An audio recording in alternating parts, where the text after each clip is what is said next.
It is ATL Day Ones, and I'm Jarvis Davis. Jarvis and Tanitra. No Tanitra today. She will be back tomorrow. So I know you guys are crying in your cereal bowls right now. So don't do that as you're listening to me. Don't go anywhere because she will be back. I know how you guys sorely miss Tanitra. Yeah, and just drop it in the comments. She reads those comments. If you miss Tanitra, go ahead and say, hey, I'm everyday and I miss you. We appreciate you guys for that. But when we talk about Matthew Bergeron, Atlanta Falcons, he's a tackle out of Syracuse who was drafted to play the left guard spot. And the Falcons did exactly what they said they were going to do. And they had him in the left guard spot in the offseason. And when you think about, making that transition from different spots, I think that, got a chance to talk to Matthew out there. And the main thing he said that the difference in transition, because you have to maybe be able to make quicker decisions, because when you're out on that island, so to speak, at that left tackle spot, you got a lot of room to work with. But once you go down into that left guard spot, it's just a couple of steps down, one gap down. It is a big difference, because I know a lot of guys, if you don't know, you always hear the guys refer to phone booths. You always hearing guys talking about how phone booths, you kind of working within a phone booth. And that's exactly what it is, because its space is very tight.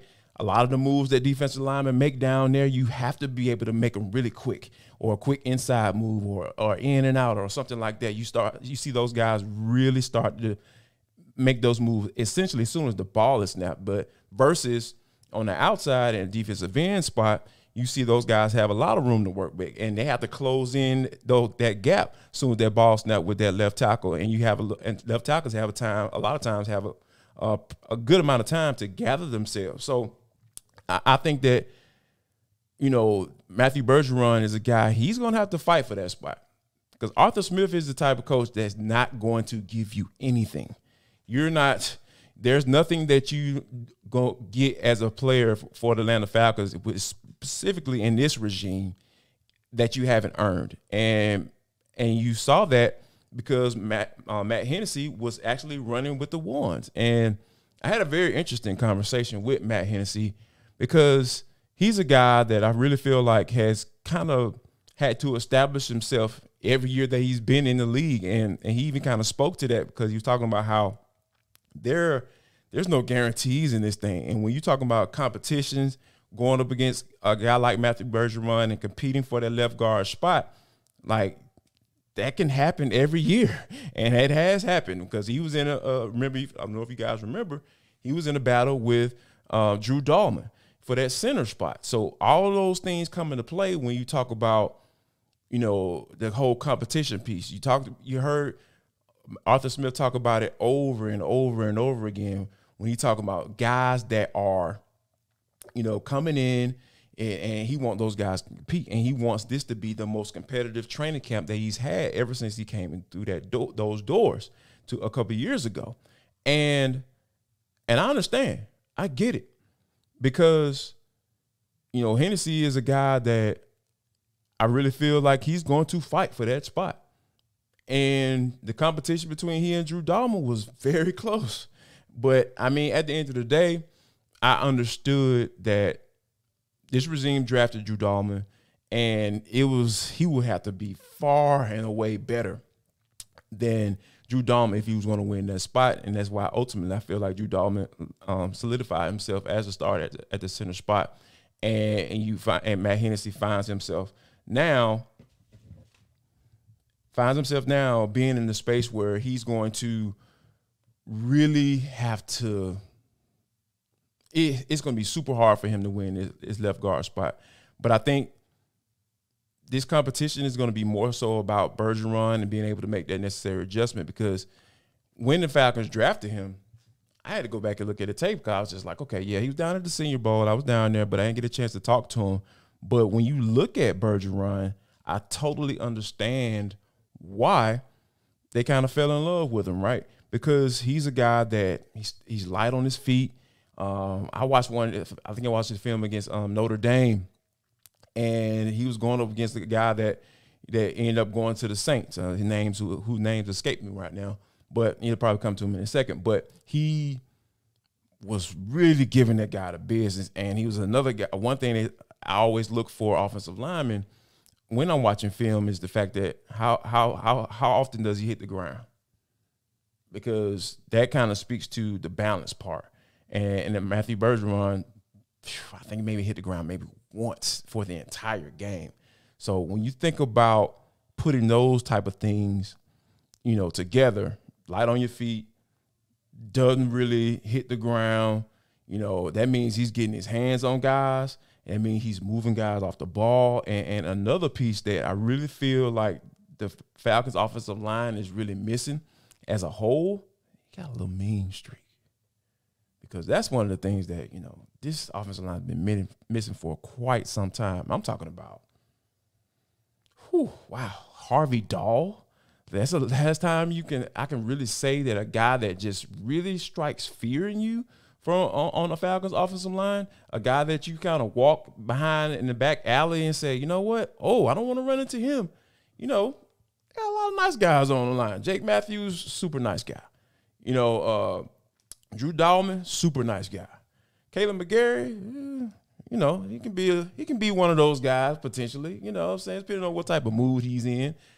He can be that type of guy that can scare you a little bit. But I think that when the Falcons were kind of pinpointing who they wanted to draft, I really feel like those are two things that really stood out to them just from a standpoint from Bergeron, was the fact that, hey, this guy is super athletic and he's a guy that doesn't mind mixing it up just a little bit. And I think this left guard spot is super important. Because here's why. Last year, they were one of the top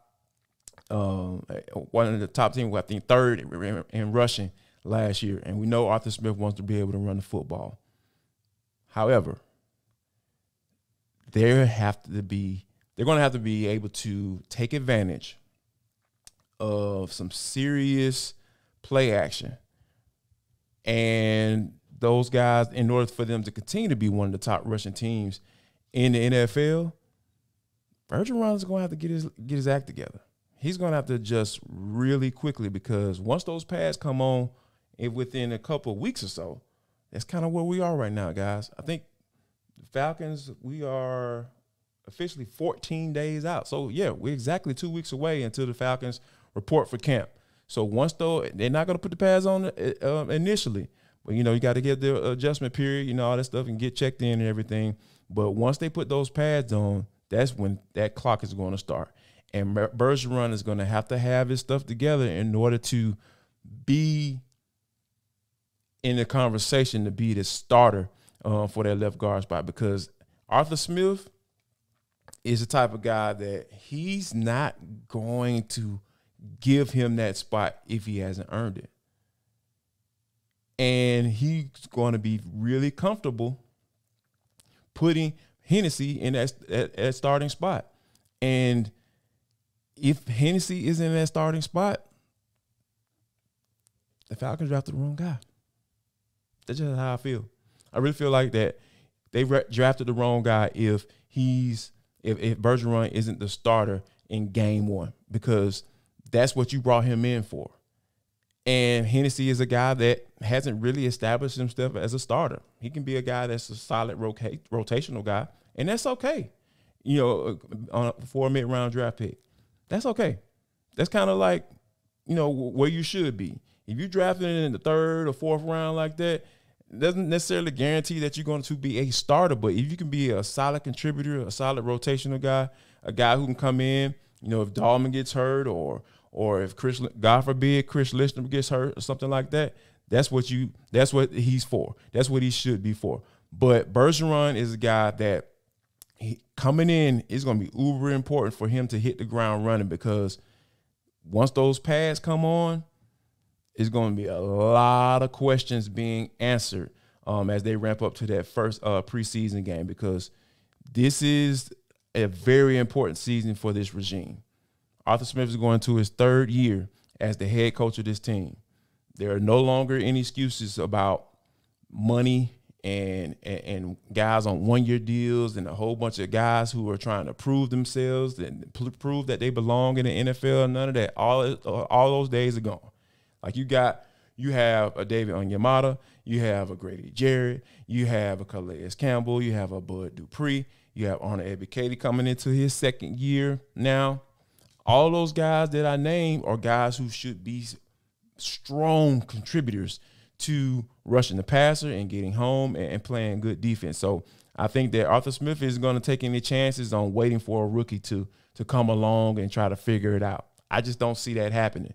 If Bergeron isn't ready, Hennessy will be the starter.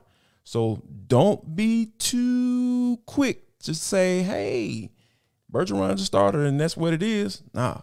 If he doesn't do what he's supposed to do once training camp comes in, Hennessy will be the starter. I wholeheartedly guarantee that. He will be the starter if Bergeron isn't ready. Now, all the people who I know already are our everydayers. They rock with us each and every day. That's what we call our everydayers, and we appreciate you guys for rocking with ATL Day Ones Monday through Friday. And absolutely, if you aren't rocking with us each and every day, what the hell are you waiting on? Come on now. Come on, join the party. Join the cool kids. Because, hey, we're doing some good stuff right here on Locked On Sports Atlanta.